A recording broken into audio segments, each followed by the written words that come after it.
Մեդիա գրագիտության դաս եմ տալիս դպրոցներում, բավականին շատ շփում եմ ունեցել երիտասարդների հետ եւ պատանիների հետ, ավելի ճիշտ դպրոցականների հետ։ Վստահաբար կարող եմ ասել, նրանք մեզանից անշուշտ ավելի ճարպիկ, խելացի, այսպես ուժեղ կամքով, այսպես ավելի եռանդուն են։ Այսօր միակ խնդիրը այն է, որ համացանցը եւ հեռուստատեսությունը շարունակ փչացնում է նրանց։ Տեսնում եմ, որ հարուստ է, հաջողակ է, ոչ օրինակելի մարդ է։ Երբ որ դպրոցում ենք մենք տեսնում այդ երեխաներին, ամեն ինչ նույնիսկ կարող է շատ լուրջ բաների մասին խոսել նրանց հետ։ Եվ իսկապես այնպեսի հարցեր են տալիս, ես երբեմն զարմանում եմ, որ այդ հարցը կարող էր երեխայի մոտ առաջանալ։ Եվ երբ որ պատկերացնում եմ, որ պետք է նա գնա տուն եւ իր հայրիկի եւ մայրիկի հետ կամ տատիկի կամ պապիկի հետ նայի այն սարսափելի սիթքոմները, որոնք որ այսօր հեռարձակվում են,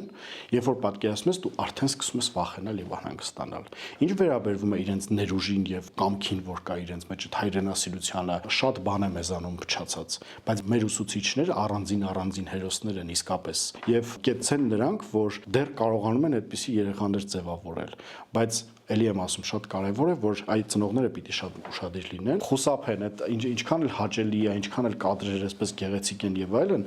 այդ չգիտեմ չիփսերի գովազդներով սիթքոմները եւ հիմար սերիալները ողբով ինչ որ չգիտեմ ինչ որ բաներ, ամեն ինչ անեն, որ երեխաները դրանք չնայեն, որովհետեւ երեխաները իրենց առնվազն միջավայրում, դպրոցում հրաշալի կրթություն եւ գիտելիքներ են ստանում։ Այլ բան է, թե դրանից հետո դպրոցից դուրս ինչ է կատարվում նրանց կյանքում։